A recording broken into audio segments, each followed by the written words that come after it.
This is topic 4.4. In this topic, we will introduce you to related rates.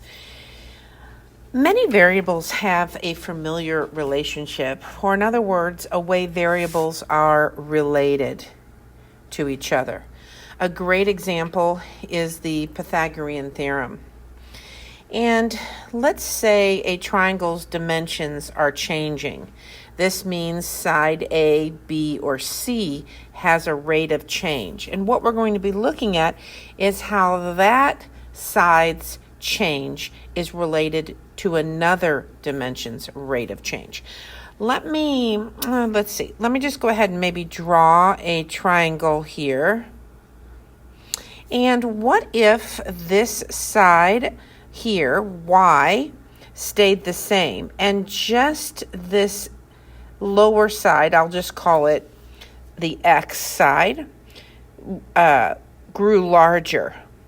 What's happening?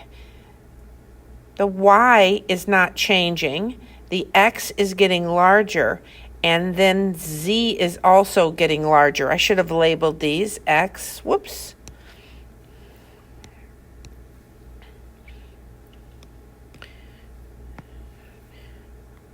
y, and z. So you notice that as x was getting larger, z was also getting larger, and y was constant. So I just always felt like that was a good example to begin with.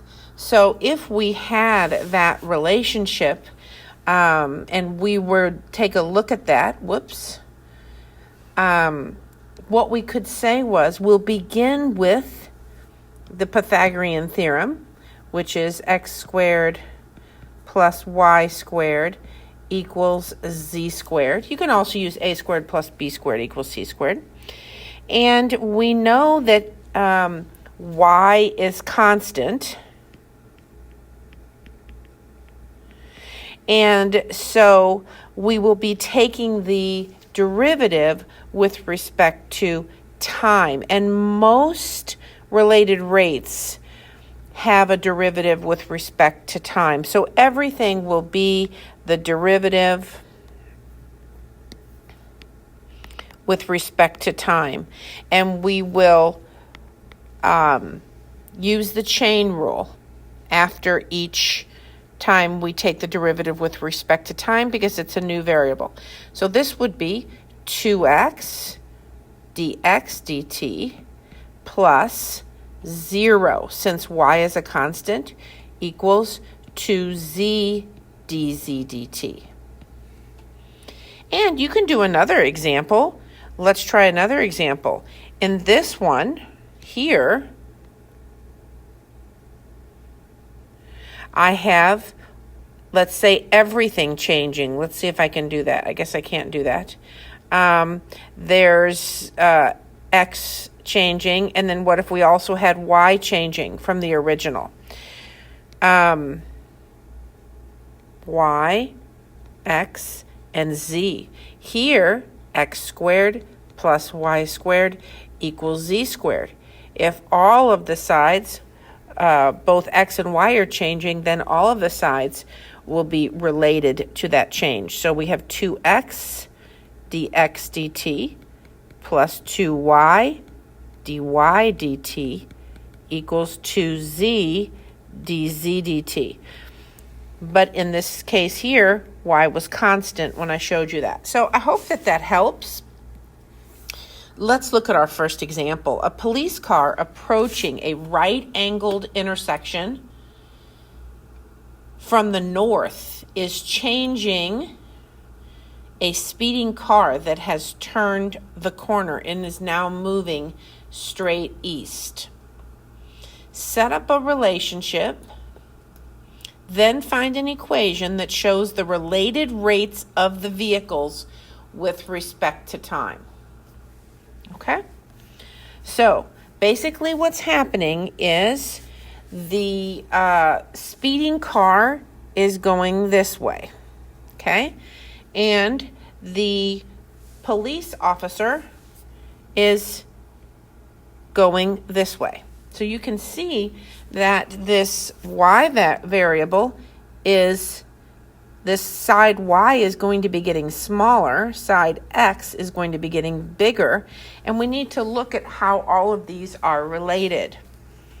So let's set it up. We always start with the equation that identifies the relationship between the variables first. And in this case, we have x squared plus y squared equals z squared from the Pythagorean theorem.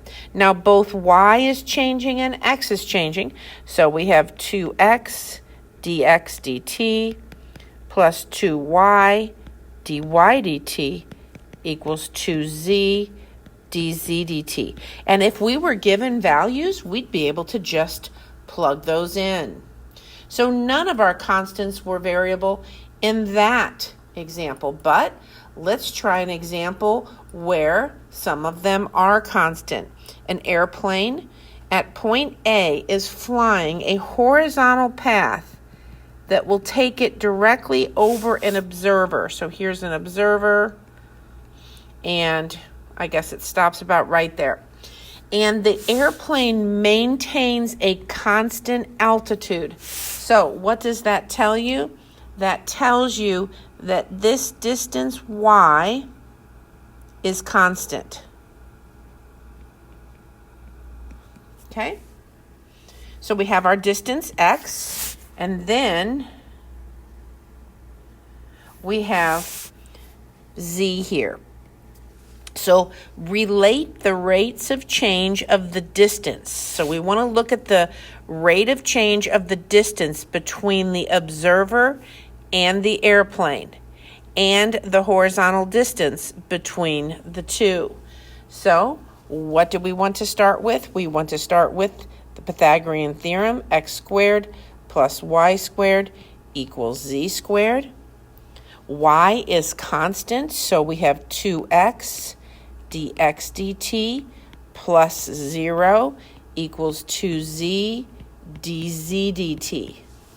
Now, like I said, if we had some more information, we could go ahead and plug that in right now, but this is just getting you set up. So this is the relationship 2x dx dt equals 2z dz dt. That's the relationship between x and z. Now, you could see we could reduce this a bit, and we could just say that the relationship is x dx dt is equal to z dz dt. So I hope that this example gets you started. You can do a little practice and then move on to the next topic. This concludes the video.